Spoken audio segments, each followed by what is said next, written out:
Hello friends, आज हम बात करेंगे इंपॉर्टेंट यूजफुल टॉपिक के बारे में। आज हम बात करेंगे इंसुलिन रेजिस्टेंस क्या होता है। बेसिकली इंसुलिन रेजिस्टेंस का मतलब ये है कि जिन सेल्स पर या जिन कोशिकाओं पर इंसुलिन को जाके काम करना होता है, जो कि बॉडी का एक हार्मोन है, वहाँ पर वो प्रॉपर काम नहीं कर पाता है। वो सेल्स या रिसेप्टर के साथ जब इंसुलिन जाके अटैच होता है तो वो जिस तरह से उसको काम करना चाहिए, जो चीज़ों को चेंज करना चाहिए, जो सेल्स के अंदर का मेटाबॉलिज्म को चेंज करना चाहिए, वो नहीं कर पाता है, क्योंकि वो रिसेप्टर्स जिस पर वो काम करना चाहिए वो प्रॉपर्ली रिस्पॉन्ड नहीं कर पाते जैसा उनको करना चाहिए। बेसिकली इसको इंसुलिन रेजिस्टेंस बोलते हैं। आज हम डिस्कस करेंगे ये होता क्या है, किसको होता है, इसकी क्या इंपॉर्टेंस है, क्यों होता है और क्या क्या कर सकते हैं इससे हम treatment point of view. Topic पर जाने से पहले जो लोग हमारे चैनल पर नए हैं उन्हें रिक्वेस्ट करूँगा कि चैनल को सब्सक्राइब करें, वीडियोज़ को लाइक और शेयर करें ताकि ये ज़्यादा से ज़्यादा लोगों तक पहुँच सके। इंसुलिन रेजिस्टेंस बेसिकली, जैसा कि हमने कहा, बेसिकली ये जो सेल्स है या कोशिकाएं जिस पर इंसुलिन को नॉर्मली काम करना चाहिए वो लेस रिस्पॉन्सिव या लेस सेंसिटिव हो जाती हैं, काम नहीं कर पाती है, जिसकी वजह से सेल्स के अंदर जो नॉर्मली ग्लूकोज का अपटेक होना चाहिए वो नहीं हो पाता है। बेसिकली टाइप 2 डायबिटिक पेशेंट्स में ज़्यादातर ये देखने को मिलता है, यानी अडल्ट ऑनसेट जो डायबिटीज़, जो कि ज़्यादातर पेशेंट्स में most common form of diabetes है, उनमें ये देखने को मिलता है। वहाँ पे पेशेंट्स को जो इंसुलिन बॉडी में होता ज़रूर है, लेकिन वो अपना काम नहीं कर पाता है, क्योंकि जो सेल्स है या कोशिकाएं जहाँ पर इंसुलिन को काम करना है वो प्रॉपरली रिस्पॉन्ड नहीं करते हैं। ज़्यादातर जो लोग का वज़न ज़्यादा हो उनमें ये देखने को मिलता है। जो लोग का डाइट प्रॉपर नहीं हो, ज़्यादा फैटी फूड ज़्यादा खाते हो, शुगर वाली चीज़ें ज़्यादा खाते हो, ट्रांस या सैचुरेटेड फैट्स ज़्यादा खाते हो, प्रॉपर बॉडी वेट का ध्यान नहीं रखते हो, उनको ज़्यादा होता है। कुछ लोगों को जिनको फैमिली हिस्ट्री है डायबिटीज़ की, उनमें देखने को मिल सकता है। कुछ लोग जो रेगुलर एक्सरसाइज नहीं करते, फिजिकली इनएक्टिव रहते हैं, उनमें देखने को मिलता है। कुछ कल्चरल बैकग्राउंड्स में या कुछ स्पेसिफिक सब ग्रुप्स में ये ज़्यादा देखने को मिलता है। कुछ बॉडी के हार्मोनल इम्बैलेंसेस की वजह से भी हो सकता है, जिसमें बॉडी में साइटोकाइंस बनते हैं जो कि इंसुलिन के एक्शन को कम करते हैं। बेसिकली इसमें होता क्या है कि जिन रिसेप्टर्स पर इंसुलिन को जाके बाइंड करना होता है वो बेसिकली प्रॉपर रिस्पॉन्ड नहीं करते, जिसकी वजह से सेल्स के अंदर एक GLUT4 करके रिसेप्टर होता है, GLUT यानी ग्लूकोज ट्रांसपोर्टर रिसेप्टर जो है वो, जो कि नॉर्मली इंसुलिन जब सेल पर आके अटैच होता है तो वो रिसेप्टर को सरफेस पर आ जाना चाहिए, और ये रिसेप्टर है जो सेल्स के अंदर ग्लूकोज को ऑब्जॉर्ब करवाता है। ये रिसेप्टर नॉर्मली काम नहीं कर पाता है अगर इंसुलिन रेजिस्टेंस हो, जिसकी वजह से सेल्स ग्लूकोज को नहीं ले पाते। और नॉर्मली इंसुलिन का बेसिक फंक्शन क्या है कि सेल्स के अंदर जो है ये जब आके अटैच होता है तो ये रिसेप्टर सरफेस पे आ जाना चाहिए, जिसकी वजह से ग्लूकोज सारा अंदर अब्जॉर्ब हो जाए, ताकि उसके साथ जो मेटाबॉलिज्म करना है या सारा एक्टिविटी करना है वो किया जा सके। अब अगर ग्लूकोज आके बाहर पड़ा हुआ है, ब्लड में बहुत सारा ग्लूकोज पड़ा हुआ है, लेकिन वो सेल्स के अंदर अब्जॉर्ब नहीं हो पा रहा है किसी भी कारणवश, तो ब्लड में ग्लूकोज भरता चला जाएगा, और ये एक्सेसिव ग्लूकोज जो है सारे सिस्टम्स को धीरे धीरे करके खराब करेगा। ये कोलेस्ट्रॉल के मेटाबॉलिज्म को फिट करेगा तो डिस्लिपिडीमिया होगा, ब्लड प्रेशर के कंट्रोल सिस्टम को फिट करेगा तो हाइपरटेंशन होगा, लिवर में जाके कॉम्प्रोमाइज़ करेगा सिस्टम के साथ, मेटाबॉलिज्म के साथ, तो फैटी लिवर होगा लोगों को। और इसके अलावा पॉलीसिस्टिक ओवेरियन डिजीज़ वगैरह में भी इसका थोड़ा सा प्रॉब्लम रहता है कि उसके साथ भी एसोसिएटेड रहता है इंसुलिन रेजिस्टेंस।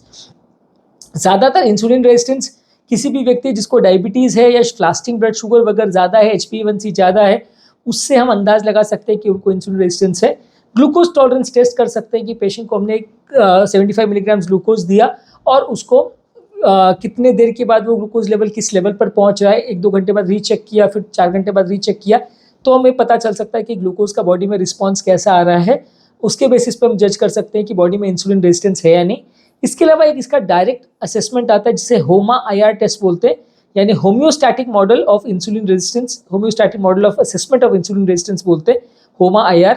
तो ये टेस्ट के माध्यम से हम जज कर सकते हैं, थोड़ा सा कॉम्प्लिकेटेड टेस्ट है, रूटीनली इसको नहीं करते, पर इसके माध्यम से हम जज कर सकते हैं कि इसमें पेशेंट को इंसुलिन रेजिस्टेंस कितना है।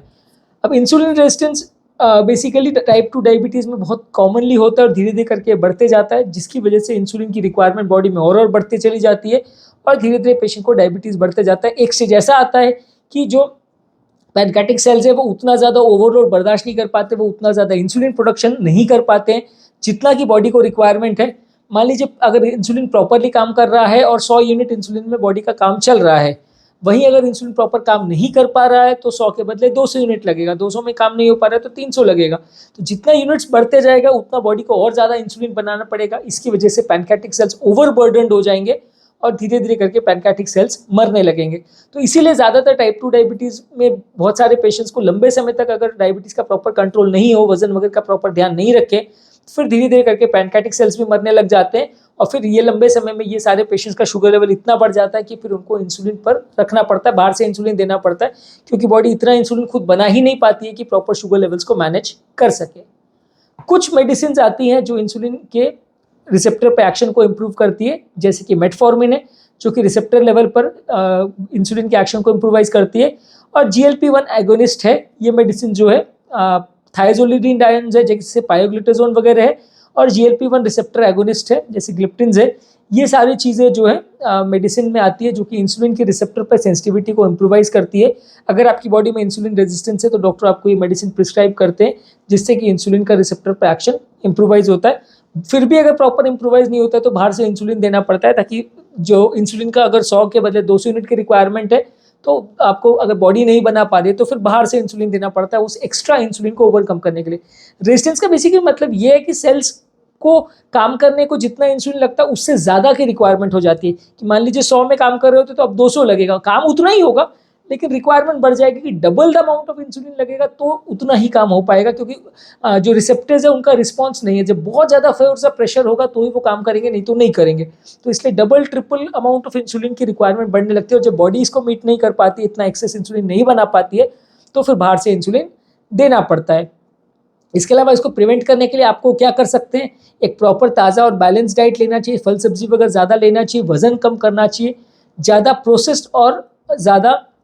रिफाइंड फूड्स को बहुत ज़्यादा नहीं लेना चाहिए, ज़्यादा शुगर नहीं लेना चाहिए, शुगर कंटेनिंग फूड्स और ड्रिंक्स को ज़्यादा नहीं लेना चाहिए, रेगुलर मेडिकल हेल्थ चेकअप्स करने चाहिए, और जो रिस्क फैक्टर्स है जो इंसुलिन रेजिस्टेंस बढ़ाते हैं उसको कंट्रोल करना चाहिए। ये सारी चीज़ों पर अगर आप वर्क करोगे तो आपका इंसुलिन रेजिस्टेंस कुछ हद तक आपको कम करने में मदद मिलेगी। हालांकि इसको पूरी तरह से कम नहीं कर सकते,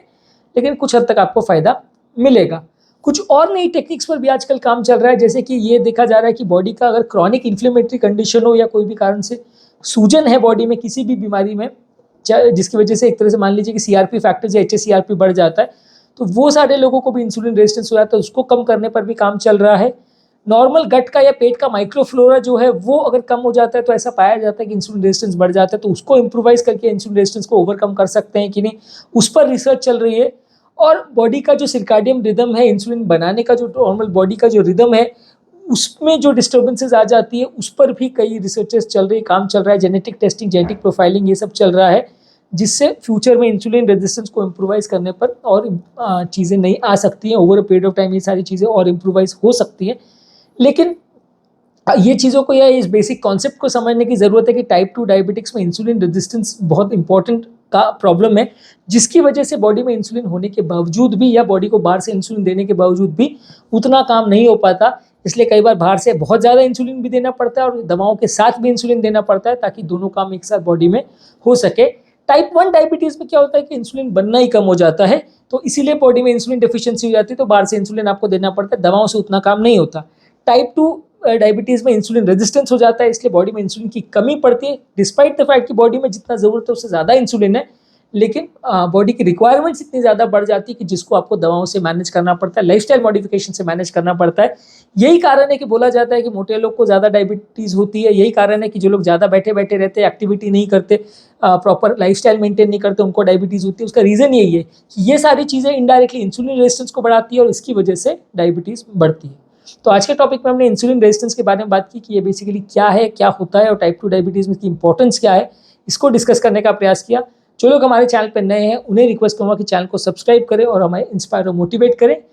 बेसिकली इसका समरी इस टॉपिक का ये है कि इंसुलिन रेजिस्टेंस जो है, सेल्स पर इंसुलिन का रिस्पॉन्स कम हो जाता है, जिसकी वजह से सेल्स की इंसुलिन की रिक्वायरमेंट बढ़ जाती है। जितना अमाउंट ऑफ इंसुलिन में काम हो जाना चाहिए उतना नहीं हो पा रहा है, तो ज़्यादा इंसुलिन लगता है, जिसकी वजह से धीरे धीरे करके पैनक्रियाटिक सेल्स खराब हो जाते हैं और लंबे समय में पेशेंट को और डायबिटीज़ बढ़ते चली जाती है। अगर हम इसको कंट्रोल कर सकें, बॉडी का वजन कंट्रोल करके, डाइट कंट्रोल करके, एक्सरसाइज करके, इन्फ्लेमेशन को कम करके या दवाओं के माध्यम से अगर हम इंसुलिन रेजिस्टेंस को इम्प्रूव कर सकें, तो लॉन्ग टर्म बॉडी का डायबिटीज़ बढ़ने का चांस काफ़ी हद तक कम हो जाएगा। जो लोग टॉपिक एंड करने से पहले जो लोग हमारे चैनल पर नए हैं उन्हें रिक्वेस्ट करूँगा कि चैनल को सब्सक्राइब करें